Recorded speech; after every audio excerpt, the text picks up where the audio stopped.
દયાદરા અરગામને જોડતો માર્ગ પાણીમાં ગરકાવ, વાહન વ્યવહાર બંધ, જીઆરડી જવાનો તૈનાત। ભરૂચ જિલ્લામાં સતત વરસી રહેલા ભારે વરસાદને કારણે અનેક વિસ્તારોમાં જનજીવન પ્રભાવિત બન્યું છે। વાગરા તાલુકાના દયાદરા અને અરગામા ગામને જોડતો મુખ્ય માર્ગ વરસાદી પાણીથી સંપૂર્ણપણે જળમગ્ન બનતા તંત્ર દ્વારા માર્ગને વાહન વ્યવહાર માટે બંધ કરવામાં આવ્યો છે। માર્ગ પર પાણીનું સ્તર સતત વધતા કોઈ અનિચ્છનીય ઘટના ન બને તે માટે વહીવટીતંત્ર સતર્ક બન્યું છે। સ્થળ પર ગ્રામ રક્ષક દળના જવાનોને તૈનાત કરવામાં આવ્યા છે। જીઆરડીના જવાનો માર્ગ પર બેરિકેડ મૂકી લોકોને જોખમ ન લેવા અપીલ કરી રહ્યા છે, તેમજ વાહન ચાલકોને વૈકલ્પિક માર્ગનો ઉપયોગ કરવા માર્ગદર્શન આપી રહ્યા છે।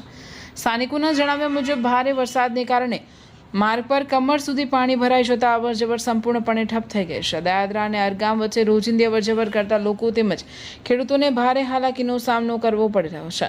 જિલ્લામાં હજુ પણ ભારે વરસાદની આગાહી વચ્ચે તંત્ર દ્વારા નીચાણવાળા વિસ્તારોના લોકો સાવચેત રહેવા તેમજ પાણી ભરાયેલા રસ્તાઓ પરથી પસાર ન થવા અપીલ કરવામાં આવે છે। પરિસ્થિતિ પર સતત નજર રાખવામાં આવી રહી છે અને પાણીનું સ્તર ઘટ્યા બાદ જ માર્ગ ફરીથી વાહન વ્યવહાર માટે ખુલ્લો મૂકવામાં આવશે।